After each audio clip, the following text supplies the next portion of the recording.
From MTN News, this is Montana This Morning.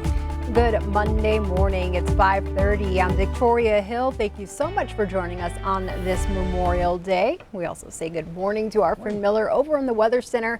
And what's our Memorial Day forecast looking like, Miller? It's going to be a great day to get outdoors. Don't forget the sunscreen, though, because a lot of sunshine out there, and we're only getting hotter. Beautiful sunrise this morning, courtesy of the Stockman Bank weather cam. Great shot there. 43 at the airport, feels like 39. Humidity's at 62%. The dew point's at 31. Winds out of the west at about 6 miles an hour. Some temperatures around the viewing area. We've got 47 down in Clark, Belfry at 49, 44 at Crow Agency, 47 in Colstrip, Huntley at 42, cooler in White Sulphur Springs where we're sitting at about 36. Highs today will get in the 70s and 80s. You can see some cloud cover, especially moving off to our east where we have this little shortwave of energy coming through. May give you a very slight chance of seeing some rain and maybe an isolated thunderstorm. Could see that on the north facing or east facing slope of the Bighorn as well, along the border there. High today of 80, above average, and only getting hotter. By the time we get to Thursday and Friday there, Victoria, we're looking at temperatures in the 90s, and we can actually set a record for a high on Thursday. And Friday morning, we could wake up warmer than normal with a record there as well. So a couple of records could fall later on this week. All right, time to pop out the kiddie pool. That's Thank true. you so much, Miller. I'll get to the news. Okay. Our top story this morning, Billings police are searching for the person who shot a man late last night, sending him to the hospital. The shooting happened just before 9:45 last night on the 1400 block of First Avenue North. Police say a 33-year-old man arrived at the hospital with a non-life-threatening gunshot wound. Right now, police do not have a suspect and they are investigating. In other news, Memorial Day is marked on the calendar today to honor our military men and women who gave the ultimate sacrifice. All across the region, ceremonies will once again be held in person after many were canceled or conducted virtually in 2020. Services are scheduled as early as 8 a.m. in Billings, starting at Riverside Cemetery. At 9 a.m., Terrace Garden Cemetery will honor our fallen vets. Mountain View Cemetery's service begins at 10, and Mayor Bill Cole will be in attendance. Then at 11, Yellowstone Valley Memorial Park will host a service, and at noon, a ceremony will be held at Laurel's National Cemetery. For the Billings chapter of Disabled American Veterans, today is the most important day of the year. The group has been placing American flags at Mountain View Cemetery for decades. Dwindling membership numbers, however, have them worried about losing the tradition, so they've enlisted the Young Marines to take it over. Q2's David J. has more.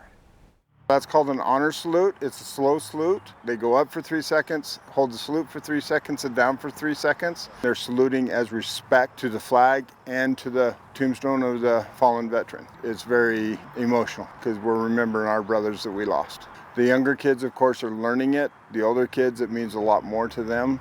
It's awesome seeing all these young Marines, these motivated young Marines out here placing the flags on all the headstones of the veterans that gave for their country.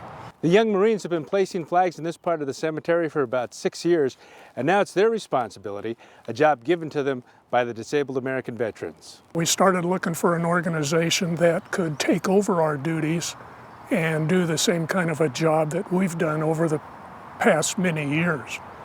And the Young Marines look like a good fit. They're very enthusiastic, they're a lot younger. They appear like they can really do a good job. It's wonderful that they have the trust for us to be able to come out here for the foreseeable future and get the flags placed out here. The Young Marines are truly honored. It teaches our kids responsibility, ethics, community service, veteran appreciation. As you place a flag and you look at the name, you look at his service, what he was in, you look at his age, and you start calculating in your mind how long this guy lived.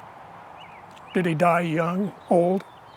And you kind of absorb a little bit of the history as you go through the different gravestones. Step, march.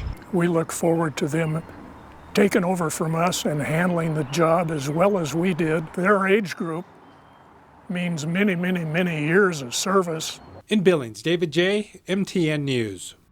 David also tells us the Young Marines planted about 1,100 flags. Over in Gardner, the annual horse drive is again raising money for disabled veterans this Memorial Day weekend. Take a look at this video from Tom Tarek, who flew his drone high above the drive as the horses were led through town. Hundreds lined the streets to watch the herd move from winter pasture to the Halsaroren Ranch in Jardine. Ranch owner Warren Johnson says he's been doing the drive since 1982, and about 10 years ago, the group started buying action track chairs to help disabled vets regain freedom and independence outdoors. To learn more, you can go to halsarorenhorsedrive.com.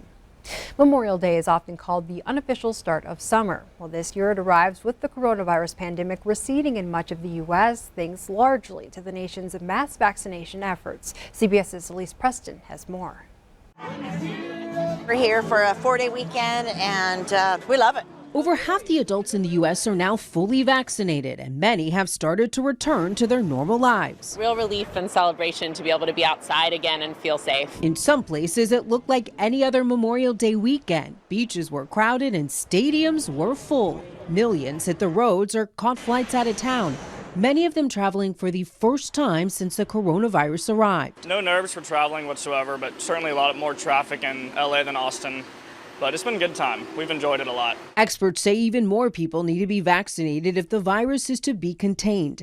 Many are also saying it's time for an independent investigation into how the pandemic began. Mother Nature's telling us what's going to happen. There's going to be COVID-26 and COVID-32 unless we fully understand the origins of COVID-19. It informs how we go forward and how we prepare ourselves against these threats in the future. President Biden last week ordered an intelligence review about the coronavirus's emergence in 2019. Some officials suspect it leaked from a lab in Wuhan, China, a theory Beijing has vehemently rejected. Elise Preston, CBS News.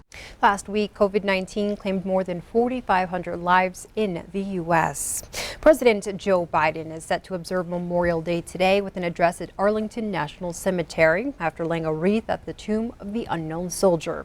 In Delaware yesterday, the president paid tribute to fallen service members and honored his late son, Bo, a veteran who died of brain cancer 6 years ago to the day.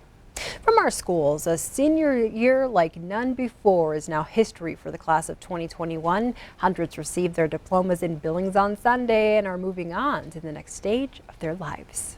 As Bronx, we have grit, we have heart, and we are the catalyst for positive transformation in this world. We can go to the next step with our heads held high because we know that we made it through a year the world will never forget.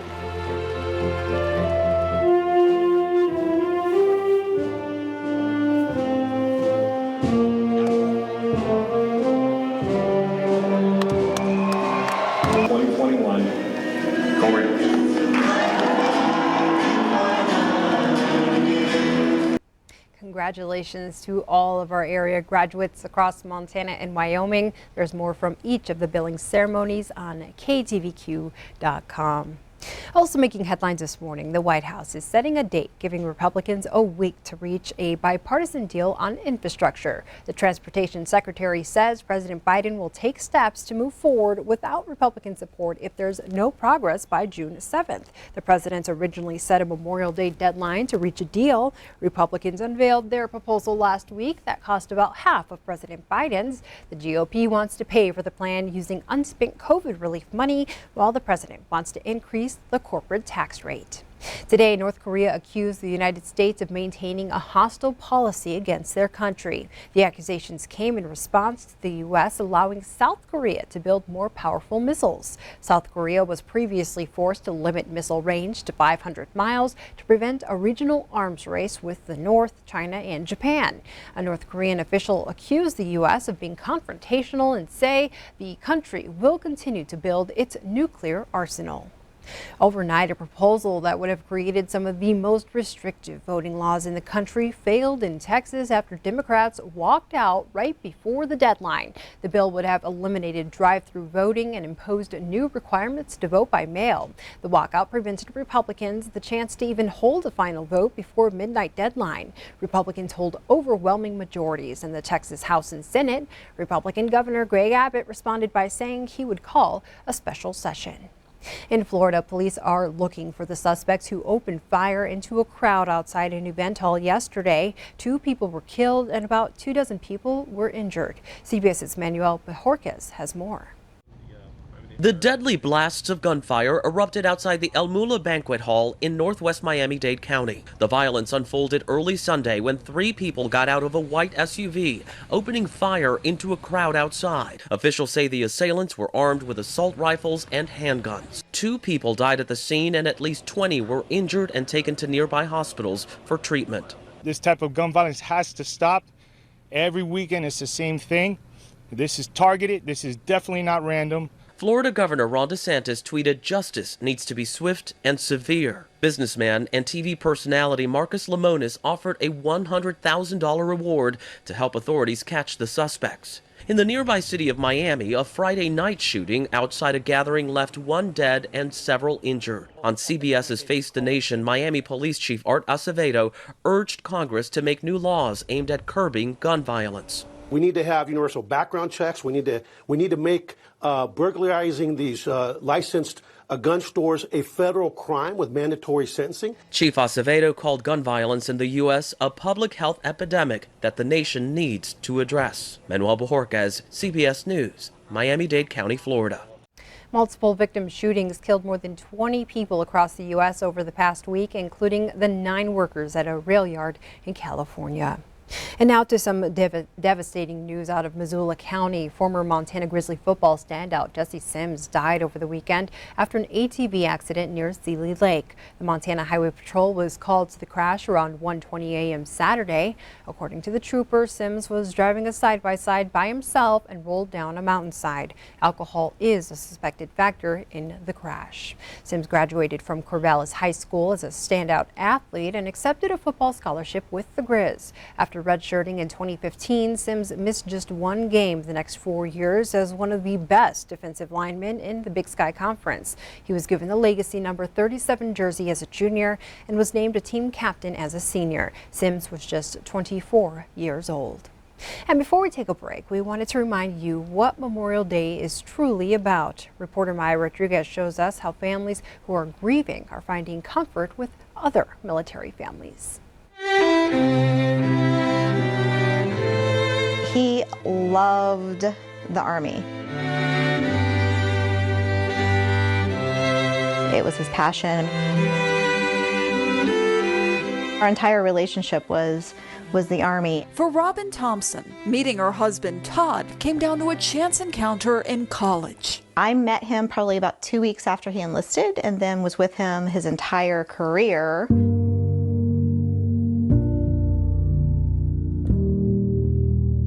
Until I put him in the ground at Arlington.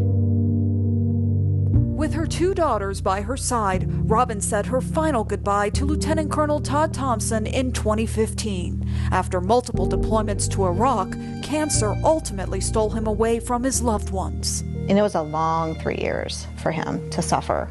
In the years since, Robin and her family grieved, later finding comfort with other military families through the nonprofit Tragedy Assistance Program for Survivors, or TAPS. TAPS is the national organization for all those who are grieving the death of a military loved one.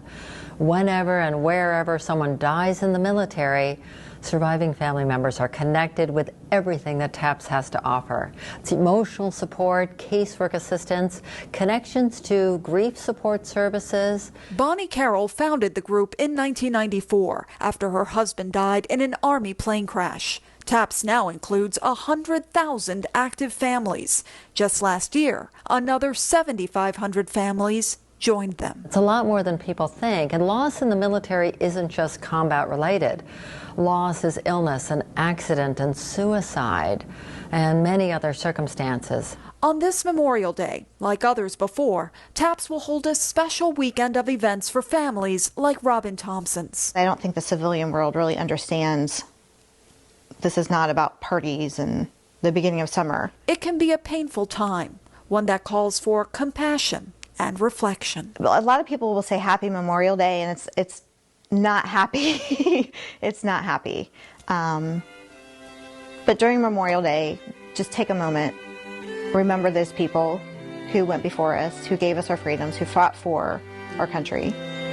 And then have your barbecue.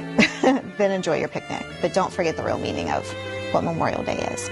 Remembering those who've left on their final deployment. In Arlington, Virginia, I'm Maya Rodriguez. Thank you so much for starting your Monday with us here on Montana This Morning.